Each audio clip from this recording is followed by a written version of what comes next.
अस्सलाम वालेकुम and hi everyone. बच्चों, आज का हमारा टॉपिक है ideal and non ideal solutions.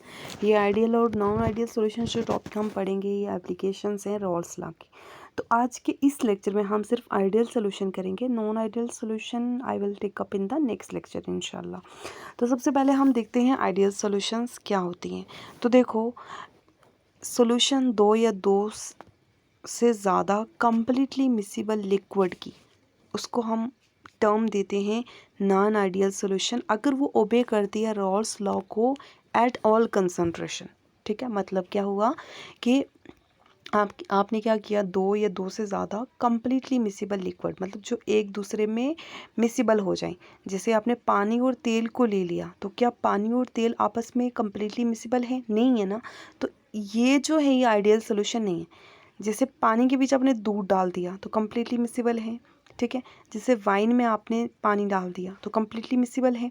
ठीक है, तो इसी तरह जैसे टॉलिन बेंजीन का हो गया।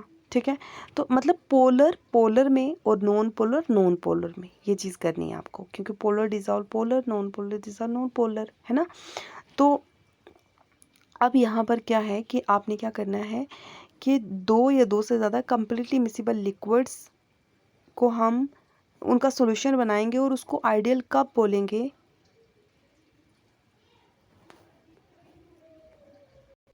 ये यहाँ पर एक I have made here a mistake. ये इज टर्म्ड एज एन, ये नॉन मत लिखना, is termed as an ideal solution जब वो ओबे करेगी रॉल्स लॉ को एट ऑल कंसंट्रेशन। मतलब क्या हुआ ऑल कंसंट्रेशन? मतलब जैसे टेम्परेचर, प्रेशर, वॉल्यूम, है ना। अब सुनो मेरी बात, यहाँ पर जैसे रॉल्स लॉ क्या कहता है कि जो पार्शियल वेपर प्रेशर है हर एक कंपोनेंट का, वो डायरेक्टली प्रोपोर्शनल है उसके मोल फ्रैक्शन की। तो जैसे ही आप ए की कंसंट्रेशन ज़्यादा लें, बी की कंसंट्रेशन कम लें, या बी की कंसंट्रेशन कम लें, ए की ज़्यादा लें, तो उससे कोई इफ़ेक्ट नहीं होना चाहिए। वो उसका जो पार्शियल प्रेशर है, चाहे वो ए कंपोनेंट का है, बी है, वो डायरेक्टली प्रोपोर्शनल होना चाहिए उसके मोल फ्रैक्शन के। तो ये अब करती हैं आइडियल सोल्यूशन। अब कुछ प्रॉपर्टीज़ हैं आइडियल सोल्यूशन की, जैसे नंबर 1 है हमारे पास कि यहाँ पर delta H mixing is equal to 0। मतलब जो चेंज इन एंथैल्पी है अपॉन मिक्सिंग वो 0 के बराबर होने चाहिए। मतलब क्या हुआ कि जब आप सल्यूट सॉल्वेंट मिक्स करके सोल्यूशन बना रहे हो तो आपने देखा ना ही कोई एनर्जी निकल रही है बाहर और ना ही कोई एनर्जी एब्जॉर्ब हो रही है, ना ही एनर्जी मतलब हीट, ना ही हीट एब्जॉर्ब हो रही है, ना ही हीट इवॉल्व हो रही है। ठीक है, सेकेंड प्रॉपर्टी क्या है कि जो डेल्टा वी मिक्सिंग है, मतलब जो चेंज इन वॉल्यूम है अपॉन मिक्सिंग वो भी 0 है। मतलब जैसे आपने क्या किया, मान लो 10 ml एक सोल्यूट लिया, 10 ml सॉल्वेंट लिया और सोल्यूशन बनाई, तो आपने यही इमेजिन किया था ना कि 20 ml जो सोल्यूशन होगा तो वो वैसा ही 20 ml निकला है, ना ही वॉल्यूम कम हुआ ना ही ज़्यादा हुआ। ठीक है, उसके बाद जो मोल फ्रैक्शन है कंपोनेंट ए का, वो उसके पार्शियल जो वो डायरेक्टली प्रोपोर्शनल होना चाहिए उसके मोल फ्रैक्शन के। तो यहाँ पे यही लिखा हुआ है P A is equal to chi A, और ये के की वैल्यू है इंटू पी नॉट ए, जो पार्शियल वेबर प्रेशर है in pure state of component A. ठीक है, तो ये बी के लिए है, तो सोल्यूशन के लिए ये तीनों कंडीशंस को अब ओबे करना चाहिए। तो ये प्रॉपर्टीज़ हैं आइडियल सोल्यूशन की। अब कंडीशन क्या है आइडियल सोल्यूशन की? कंडीशन ये है कि अगर हमने एक जो सॉल्वेंट लिया ए और सल्यूट लिया पी, जो सॉल्वेंट में मान लो जो फोर्स ऑफ अट्रैक्शन है, इंटरमॉलिक्यूलर फोर्सेस है, वो ए है, और सॉल्यूट के बीच बी, जब सॉल्यूशन बनी तो तब होगी ए बी, है ना। ए और सॉल्यूट सॉल्वेंट के बीच इंटरमॉलिक्यूलर फोर्सेस होंगी। तो कंडीशन ये है कि जो मैग्नीट्यूड है ए बी फोर्सेस का सॉल्यूशन में, वो किसके सिमिलर होना चाहिए? ए और बी के। ठीक है, मतलब ये हुआ कि जो जो सोल्यूट और सॉल्वेंट के बीच की फोर्सेस हैं, मतलब जो सोल्यूट के अंदर मालिक्यूल की फोर्सेस हैं, इंटरमालिक्यूलर फोर्सेस, वो सॉल्वेंट के बीच के बराबर होनी चाहिए, और सॉल्वेंट और जो सोल्यूशन में है वो सोल्यूट सॉल्वेंट के दोनों के बराबर होनी चाहिए। ठीक है, तो ये कंडीशन है इनकी। उसके बाद एक नोट है कि कोई भी सोल्यूशन जो है वो परफेक्टली आइडियल सोल्यूशन नहीं होती, बहुत मतलब कम रेयर केसेस में होती है, लेकिन जो सेवरल सोल्यूशंस हैं वो एग्जिबिट करती है nearly ideal behaviour, nearly show करती हैं, परफेक्टली आइडियल कोई भी नहीं होती। ठीक है, उसके बाद हम लेते हैं ग्राफिकल रिप्रेजेंटेशन। तो यहाँ पर देखो एक्स एक्सिस पे हम लेते हैं मोल फ्रैक्शन को और वाई एक्सिस पे लेते हैं हम वेपर प्रेशर को। ठीक है, ये एक्स एक्सिस है और ये वाई एक्सिस है। एक्स एक्सिस पे हमने मोल फ्रैक्शन को लिया, वाई एक्सिस पर वेपर प्रेशर को लिया हमने। तो यहाँ पर देखें आप कि या इस साइड हमने क्या लिया, mole fraction of component A लिया, मतलब इस side mole fraction of component A ज़्यादा है और mole fraction of component B जो है वो ज़ीरो है। इस साइड हमने क्या लिया, mole fraction of component B जो है वो ज़्यादा है, 1 के बराबर है, और मोल फ्रैक्शन ऑफ कंपोनेंट ए जो है वो 0 के बराबर है। ठीक है, यहाँ तक समझ आ गया।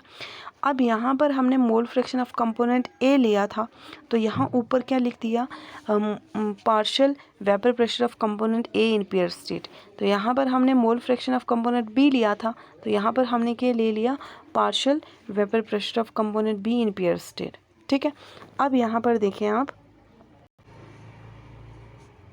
यहाँ पे देखिए कि यहाँ से जैसे आपको पता है कि मोल फ्रैक्शन जो है वो जो पार्शियल वेपर प्रेशर है इन पेयर स्टेट में, वो किसके इन पेयर स्टेट या फिर मतलब पेयर स्टेट के बिना भी वेपर प्रेशर जो है वो डायरेक्टली जो पार्शियल वेपर प्रेशर है वो किसके डायरेक्टली प्रोपोर्शनल होता है, मोल फ्रैक्शन के। तो जैसे जैसे यहाँ पर पार्शियल वेपर प्रेशर देखो मतलब कम हो रहा है, वैसे वैसे यहाँ से मोल फ्रैक्शन भी देखो इस साइड कम हो रहा है, क्योंकि मोल फ्रैक्शन इधर ज़्यादा है कंपोनेंट ए के लिए और इधर कम है। वहीं आप यहाँ देखिए कि partial vapour pressure of component B in pure state धीरे धीरे डिक्रीज़ कर रहा है और मोल फ्रैक्शन भी कंपोनेंट बी का डिक्रीज़ कर रहा है, क्योंकि यहाँ पर मोल फ्रैक्शन बी कंपोनेंट के लिए ज़्यादा है और यहाँ पर कम है। ठीक है, फिर हमने आपको पता है कि हम जब पी टोटल कैसे करते हैं, P A plus P B. ठीक है, तो यहाँ पर हमने ये वाली लाइन ड्रॉ कर दी पी सोल्यूशन के लिए, मतलब पी टोटल के लिए, वहाँ पर partial pressure of component A plus partial pressure of component B. ठीक है, अब एक चीज़ आप सोच रहे होंगे कि यहाँ पर जो P partial pressure of component A ऊपर क्यों लिखा और partial pressure of component B नीचे क्यों लिखा, क्योंकि हम इसको एज ए सॉल्वेंट कंसीडर कर रहे हैं और इसको एज ए सल्यूट। तो आपको पता है सॉल्वेंट जो है जितना ज़्यादा होगा उसके वेपर प्रेशर उतना ज़्यादा, उसके वेपर्स उतने बनेंगे, उतना ज़्यादा उसका वेपर प्रेशर होगा, तो इसीलिए इसको ऊपर लिखा।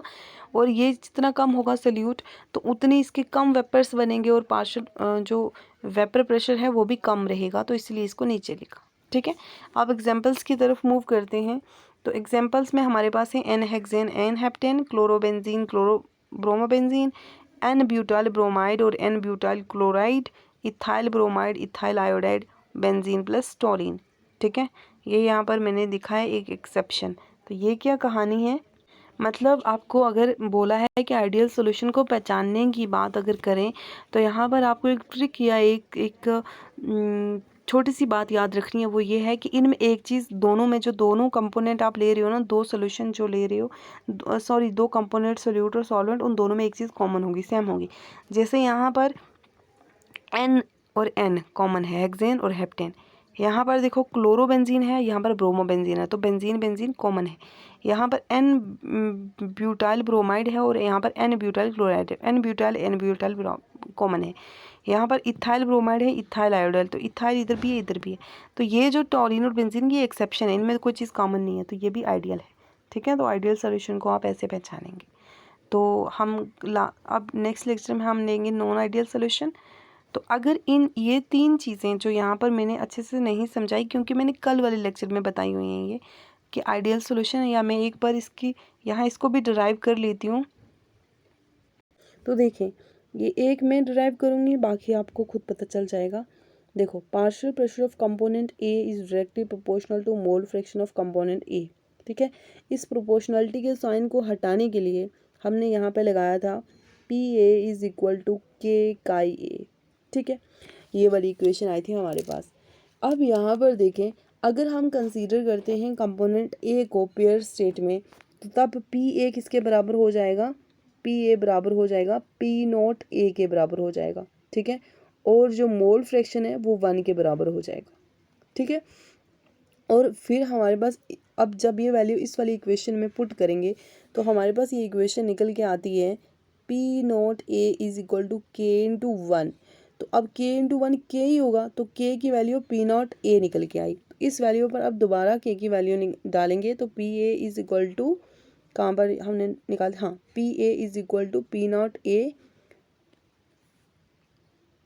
वन वाली इक्वेशन में डालेंगे।